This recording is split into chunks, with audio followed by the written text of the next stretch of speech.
श्री जगत गुरु विष्णु स्वामी संप्रदायाचार्य स्वामी श्री संतोषाचार्य श्री सतुआ बाबा यहाँ पधारे हैं। तालियां बजा के पूज्य महाराज जी का स्वागत वंदन अभिनंदन करें। महाराज जी बड़े व्यस्त रहते हैं। पूरे इस माघ मेले में किस शिविर में, किस कैंप में कहाँ पानी की कमी हो रही है, कहाँ लाइट की कमी हो रही है, कहाँ क्या समस्या है। कहीं भी लाइट की कमी नहीं है, कहीं भी पानी की कमी नहीं, पर किसी को तनिक भी दिक्कत हो तो ये दौड़ जाते हैं उस तरफ। ऐसे समर्पण भाव से पूज्य सतुआ बाबा सेवा में लगे हुए हैं।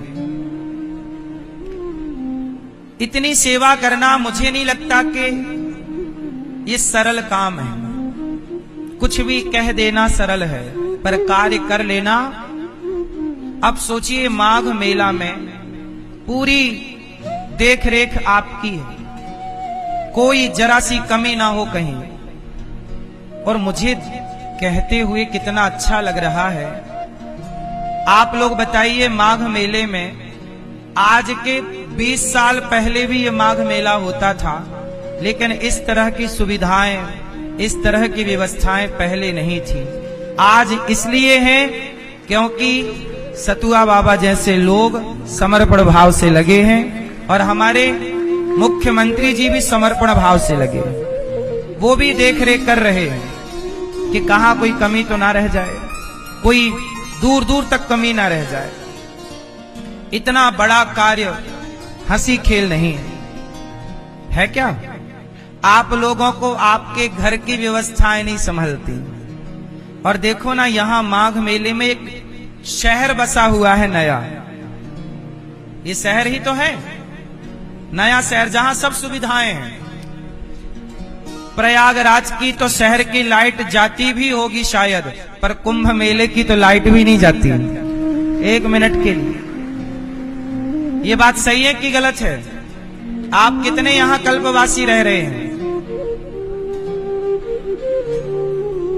लाइट नहीं जाती ना?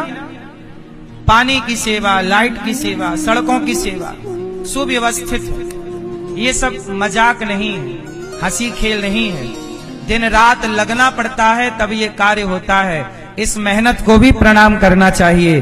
प्रशासन की ये मेहनत है, सतुआ बाबा की मेहनत है, और हमारे देश के मुख्यमंत्री जी, ये यूपी के मुख्यमंत्री जी, जिनकी लगन रहती है और ये कार्य संपन्न होता है। उनकी इच्छा शक्ति ना होती तो कुंभ तो पहले भी हो रहे थे, लेकिन उन्होंने अपने आप को डुबाया है, इस सेवा में खपाया है। इसलिए हमें सबके त्याग बलिदान को भी देखना चाहिए। कुछ भी कह देने से, आप देखिए अनिरुद्धाचार्य सेवा, भगवान की कृपा से, आपके आशीर्वाद से वृद्ध माओं की सेवा चल रही है। पूज्य महाराज जी ने दर्शन किया, फिर भी लोग हमें गालियां देते रहते हैं। तो आज के युग में आप अच्छा कार्य करेंगे तो ही आप पर उंगलियां खड़ी होंगी। आप कुछ मत कीजिए, आप पर कोई उंगली खड़ी नहीं होगी। ये बात सही है कि नहीं? आप लोग कुछ अच्छा करने लग जाए, उंगलियां खड़ी होने लग जाए। वो कुछ मत करिए, कोई नहीं उंगली खड़ा करेगा। इसलिए यहाँ का प्रशासन, यहाँ का शासन, और हम तो जानते हैं कि पूज्य सतुआ बाबा दिन रात, आप लोग जब सो जाते हैं तब भी ये रात 2 बजे रात हो, 12 बजे रात हो, ये चारों तरफ चक्कर काटते हैं कि कहीं कोई दिक्कत ना हो जाए, कोई समस्या ना हो जाए। ये समर्पण है साहब, ये सब मजाक नहीं है। मैं बार बार कह रहा हूं।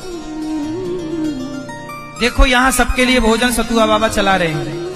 इनके पूर्वाचार्यों ने, कल मैंने बताया था कि जो पूर्व सतुआ बाबा रहे हैं, हमारे श्री संतोषाचार्य जी के जो पूर्वाचार्य हुए हैं, इनके गुरु के गुरु के गुरु, जो पूर्व इनके गुरु हुए हैं, उनके पास स्वयं भगवान शंकर भिक्षा लेने आए थे। ये काशी का इतिहास है, ऑन रिकॉर्ड इतिहास है। भगवान शंकर आए और कहे, बाबा बड़ी भूख लगी है, कुछ खाए भी को दे दे। तो चने का सत्तू दे दिया था इनकी कुछ पीढ़ियां पूर्व इनके गुरु आचार्यों ने, कि लो बाबा ये खाओ।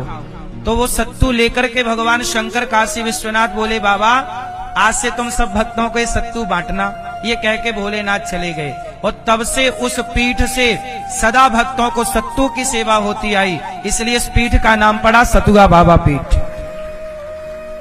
तब से सतुआ बाबा मतलब इन्होंने सत्तू का दान किया है। कोई भी काशी आए, उस जमाने में ये बात ना सैकड़ों साल पुरानी है, मतलब सैकड़ों वर्ष पुरानी हम बात कह रहे हैं।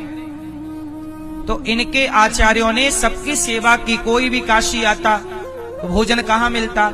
आजकल तो अन्य क्षेत्र चलने लगे, उस जमाने में तो ऐसे अन्य क्षेत्र नहीं चलते थे। तब सतुआ बाबा इनके पूर्वाचार्यों ने सत्तू का दान किया, सबको देते रहे।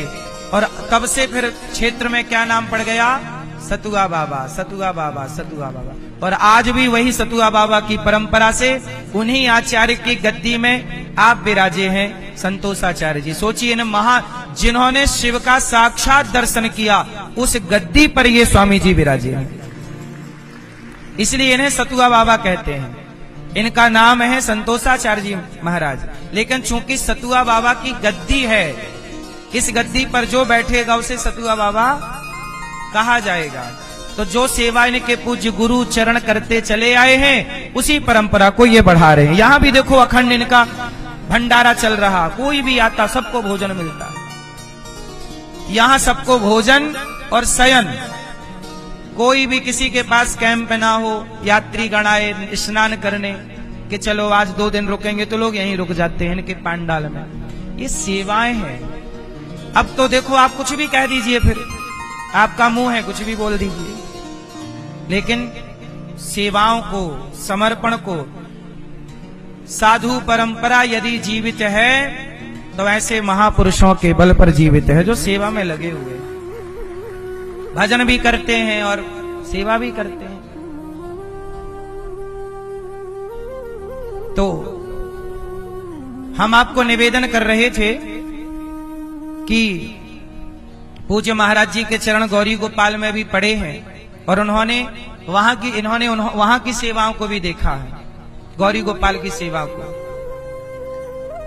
और इनका आशीर्वाद है, गौरी गोपाल की सेवाएं चल रही हैं आप सबके आशीर्वाद और सहयोग से।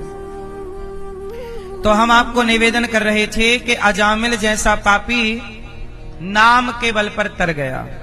बोलो हाँ, किसके बल पे तरा? बोलो मेरी मां, नाम के बल। नाम लेते रहे। आप लोग भी कुछ भी करिए, झूठ कपट छल ईर्ष्या द्वेष निंदा चुगली से बचिए।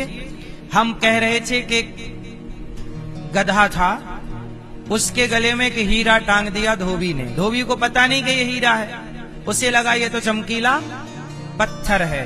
एक जौहरी निकला, बोला 5 रुपए दूंगा, क्या दोगे? धोबी ने कहा पत्थर के 5 रुपए क्यों दे रहे हो, ऐसे ही ले जाओ। जौहरी बोला नहीं नहीं 5 रुपए ले लो। तो धोबी को भी अच्छा लगा कि पत्थर के 5 रुपए मिल गए।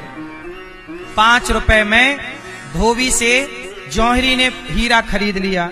अब गधा लेके धोबी तो चला गया कि मैं दूसरा पत्थर उठा लाऊंगा। लेकिन जैसे ही हीरा जौहरी के पास आया तो जानते हो क्या हुआ? हीरे के टुकड़े टुकड़े हो गए। हीरे के, जौहरी बोला वाह हीरा, जब तक तू गधे के गले में था तब तक टूटा नहीं, और जौहरी के पास आया तो टूट के टुकड़े टुकड़े हो गया। तब हीरे ने कहा कि जौहरी, मैं गधे के गले में था, मुझे तो पता ही नहीं था। हीरा बोला कि मैं गधे के गले में था, गधे को पता ही नहीं था कि मेरी कीमत क्या है, धोबी को पता ही नहीं था कि मेरी कीमत क्या है। पर जौहरी, तुम्हें तो पता था कि मेरी कीमत करोड़ों की है, पर तुमने मेरी कीमत केवल 5 रुपए लगाई। तो तुम जैसे जानकार व्यक्ति भी मेरी कदर नहीं करोगे तो मैं टूट कर टुकड़े टुकड़े तो हो ही जाऊंगा ना। टूट कर टुकड़े टुकड़े हो गया, और जब टुकड़े टुकड़े हुआ तो उसकी कीमत हो गई 0, 0। अब कोई कीमत नहीं। अब लो भैया, इसका मतलब ये हुआ कि राम नाम की कीमत क्या है। अहिल्या का उद्धार राम जी ने किया, राम जी के नाम के पत्थर पानी में तैर गए कि नहीं? बोलो हाँ। तो जरा सोचिए, हम भारत के लोग जो राम राम कृष्ण कृष्ण नारायण नारायण राधा राधा जप रहे हैं, यदि हम भगवान के नाम का आश्रय लेकर भी छल कपट करेंगे तो फिर मैया ये भगवान के नाम की अवहेलना हुई कि नहीं हुई? कि भगवान का नाम की महिमा आप तो जानते हैं, आप तो उस नाम की अवहेलना ना करो। दुनिया झूठ बोले तो बोलने दो, दुनिया निंदा करे करने दो, दुनिया छल करे करने दो, आप क्यों कर रहे हो? बोलो ना। दुनिया, अब आप कहते हैं वो कर रहे हैं, करने दो, करने दो। आप क्या कर रहे हैं? दुनिया की नकल ना कीजिए, दुनिया तो बहुत कुछ गलत कर रही है। आजकल लोग कह रहे हैं सब लोग झूठ बोलते हैं, हम भी बोलते, नहीं, सबका ठेका आप मत लो। रावण ने सीता मां को चुराया तो आप भी चुराओ किसी को? नहीं, रावण के रास्ते पे नहीं चलना, राम के रास्ते पर चलना है मेरी मां। हम क्यों रावण का अनुकरण करें? हम क्यों दुर्योधन का अनुकरण करें? दुर्योधन का अनुकरण जो करेगा परिणाम भी दुर्योधन जैसा होगा, रावण का अनुकरण करेगा परिणाम भी रावण जैसा होगा। अनुकरण करना है तो अर्जुन का कर लो, कृष्ण का कर लो। हम राम नहीं बन सकते, पर राम के 2% लक्षण तो जीवन में ला सकते हैं, 100% नहीं बन सकते। 2 तो बन सकते हो कि नहीं? आप 100% सीता नहीं हो सकती हो, पर 2% तो हो जाओगी ना मेरी मां। इतने से भी आपका भला हो जाएगा, इतना भी कर लो। अजामिल जैसा पापी नाम के बल पर तर गया। इसलिए कहता हूं कि काम करते रहो, नाम जपते रहो, मन से गोविंद गोपाल गाते चलो। याद आवेगी उसको कभी ना कभी, मेरी विनती सुनेगा कभी ना कभी। ऐसा विश्वास मन में जगाते चलो, मन से गोविंद गोपाल गाते। काम करो, नाम ना छूटे।